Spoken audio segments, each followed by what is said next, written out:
नमस्कार, आपका स्वागत है भारत होम्योपैथी के YouTube चैनल पर। और आज इस वीडियो में हम कुछ उन मिथ्स के बारे में बात करेंगे जो ऑलमोस्ट सोराइसिस पेशेंट्स को होती हैं, उनके बिलोंगिंग्स को होती हैं, उनके फ्रेंड्स को होती हैं और इस सोसाइटी में भी बहुत ज़्यादा ये मिथ्स फैली हुई हैं। और इन मिथ्स की वजह से सोराइसिस के पेशेंट में स्ट्रेस बहुत ज़्यादा डेवलप हो जाता है।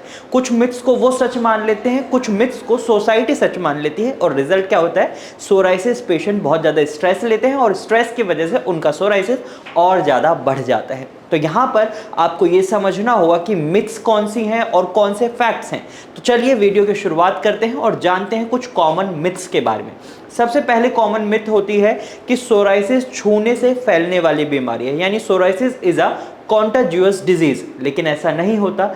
अगर आप किसी व्यक्ति के साथ खाना भी खाते हैं जैसे सोराइसिस है, या उसके साथ सोते हैं, या उसके साथ स्विमिंग पूल में स्विमिंग भी करते हैं, तो इन सभी सिचुएशंस में आपको सोराइसिस नहीं हो सकता, क्योंकि सोराइसिस एक ऑटो इम्यून डिसऑर्डर है। यानी जब आपका इम्यून सिस्टम हाइपर एक्टिव होकर आपके स्किन सेल्स के प्रोडक्शन को बहुत ज़्यादा बढ़ा देता है, रैपिडली प्रोडक्शन होता है, और रिजल्ट क्या होता है, जो आपका स्किन सेल टर्नओवर टाइम होता है वो नॉर्मली 28 से 45 दिन का होता है। लेकिन सोराइसिस के पेशेंट में ये स्किन सेल टर्नओवर टाइम कम हो जाता है, ये हो जाता है 10 से 15 दिन, 5 से 10 दिन। और इसका रिजल्ट क्या होता है, जो डेड स्किन सेल्स होते हैं वो आपके स्किन के ऊपर आकर स्टोर होने लग जाते हैं। वही आपके सोराइसिस के पैचेस होते हैं। यहाँ पर आपको सिल्वरी स्केली कलर की पैचेस दिखाई देने लगते हैं, इनमें हल्की सी सूजन होती है, ये उभरे हुए होते हैं स्किन से, और यहाँ पर आपको बहुत ज़्यादा खुजली और ड्राइनेस महसूस होती है।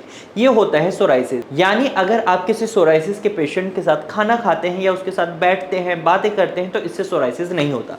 सबसे पहले मिथ आपको ये क्लियर करनी होगी। नंबर 2 मिथ ये है कि लोगों को लगता है सोराइसिस बस एक ड्राई स्किन प्रॉब्लम है, लेकिन ऐसा नहीं होता। सोराइसिस ड्राई स्किन से बहुत ज़्यादा है, क्योंकि सोराइसिस एक लंबे समय तक बने रहने वाली बीमारी है। यहाँ आपका इम्यून सिस्टम हाइपर एक्टिव होकर आपके स्किन सेल्स के प्रोडक्शन को बढ़ा रहा है।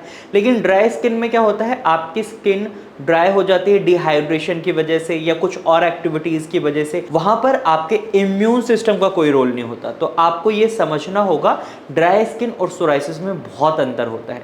नंबर 3, कई पेशेंट्स ये मानते हैं सोराइसिस और एक्जिमा दोनों सेम है। इनके सिमिलर सिम्टम्स हो सकते हैं, शुरुआत थोड़ी सिमिलर हो सकती है, लेकिन ये दोनों डिजीजेस काफ़ी अलग हैं। एक्जिमा बहुत जल्दी ठीक हो जाता है कंपेरेटिवली सोराइसिस के, तो इसको आपको समझना होगा। एक्जिमा और सोराइसिस अलग हैं, इसका आपको डायग्नोस करना बहुत जरूरी होता है जब भी आप ट्रीटमेंट लेना शुरू करते हैं। इसके बाद एक बहुत ही कॉमन मिथ है जो सोसाइटी में लोगों को लगता है, सोराइसिस उन्हीं लोगों को होता है जिनका पुअर हाइजीन होता है, यानी वो गंदगी में रहते हैं या फिर वो खाना गंदा खाते हैं जिसकी वजह से उनको सोराइसिस हो जाता है। तो ऐसा नहीं होता। अगर आप गंदगी में रहते हैं या आप गंदा खाना खाते हैं तो ये कभी कारण नहीं हो सकते सोराइसिस के। लेकिन यहाँ पर मैं आपको बता दूं, ये पुअर हाइजीन में आपको रहना नहीं चाहिए, आपको साफ सफाई में रहना चाहिए। और अगर आप सोराइसिस के पेशेंट हैं तो भी आपको पुअर हाइजीन को बाय बाय करना होगा, क्योंकि अगर आप अपनी आदतों को नहीं बदलेंगे तो इसकी वजह से आपका सोराइसिस बढ़ सकता है। सोसाइटी में लोग इनको नज़रअंदाज करने लग जाते हैं, उनको लगता है कि ये तो गंदगी में रहता है या फिर ये गंदा खाना खाता है, इससे दूर रहो। कई बार हम देखते हैं किसी बच्चे को जब सोराइसिस होता है तो उसके जो फ्रेंड्स होते हैं वो उससे दूर होने लग जाते हैं। उनके पेरेंट्स भी उनको ये कहते हैं कि उस बच्चे से दूर बैठना, उसको ये दिक्कत है। तो ऐसा नहीं है। अगर आपका बच्चा किसी सोराइसिस के पेशेंट के साथ बैठता भी है तो भी आपके बच्चे को कभी भी सोराइसिस नहीं हो सकता, क्योंकि ये एक ऑटो इम्यून डिसऑर्डर है। आपको इस बात को समझना होगा। अगले मिथ की हम बात करें तो कई लोगों को लगता है सोराइसिस में डाइट का कोई रोल नहीं होता, हम कुछ भी खाएं उससे हमारे स्किन पर कोई फर्क नहीं पड़ेगा। तो ऐसा नहीं होता। आपकी डाइट भी एक बहुत इंपॉर्टेंट रोल प्ले करती है आपके सोराइसिस के ट्रीटमेंट में।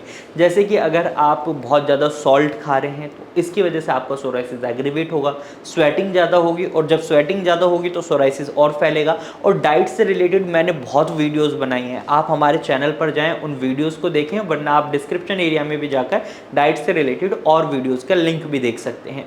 इसके बाद हम बात करते हैं सोराइसिस के अगले मिथ की। तो ये भी बहुत कॉमन मिथ है। लोगों को लगता है सोराइसिस बस स्किन से जुड़ी हुई एक बीमारी है, लेकिन ऐसा नहीं होता। सोराइसिस स्किन से ज़्यादा बड़ी बीमारी है, यानी अगर आपका सोराइसिस लंबे समय तक बना रहता है, ये 5 से 10 साल तक बना रहता है, इसको कोई सही ट्रीटमेंट नहीं मिलता या आप इसको सही से मैनेज नहीं कर पा रहे, तो इस सिचुएशन में सोराइसिस आपके जॉइंट्स को भी अटैक कर देता है और इसके साथ साथ आपके जॉइंट्स में प्रॉब्लम बनने लग जाती हैं और आप सोराइटिक अर्थराइटिस के पेशेंट बन जाते हैं। और सोराइसिस की वजह से आपको कई और दिक्कतें भी हो सकती हैं, क्योंकि ये ऑटो इम्यून डिसऑर्डर है। इसकी वजह से आपका इम्यून सिस्टम हाइपर एक्टिव होकर आपकी बॉडी के दूसरे पार्ट्स को भी नुकसान पहुंचा सकता है।